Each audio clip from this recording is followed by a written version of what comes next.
Friends, నేను ఈరోజు సున్నుండలు చేశాను మా పాప కోసం అని. ఒక కళాయి తీసుకొని నేను పొట్టి మినపప్పే తీసుకున్నాను, లేని వాళ్ళు స్కిప్ చేసేసేయండి, మినపగుళ్ళు తీసుకోండి, ఓకేనా.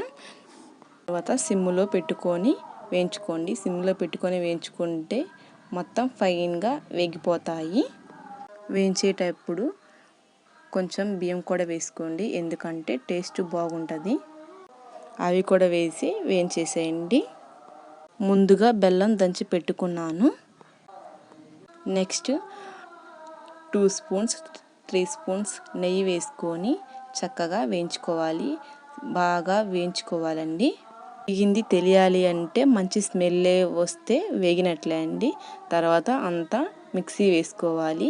మిక్సీ వేసుకున్న తర్వాత ఫైన్గా పౌడర్ చేసుకోండి. మరి మెత్తగా వేసుకోకండి, ఎందుకంటే పంటకు తగులుతాయి. అందుకని కొంచెం పలుగ్గా వేసుకొని కలుపుకోండి.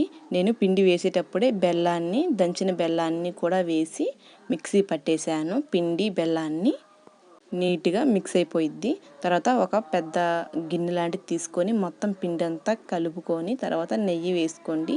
నెయ్యి వేసుకున్న తరువాత మంచిగా కలుపుకోండి. నాకు ఉండలు చుట్టడం రాలేదు, నాకేందో బిగుసుకోవలేదు, అందుకని మా అత్తయ్య చేయమంటే మా అత్తయ్య చేశారు. నీట్గా వచ్చాయి ఉండలు. నేను మా అత్తయ్య చేస్తుంటే నేను ఉండలు నీట్గా బాక్స్లో పెట్టేశాను.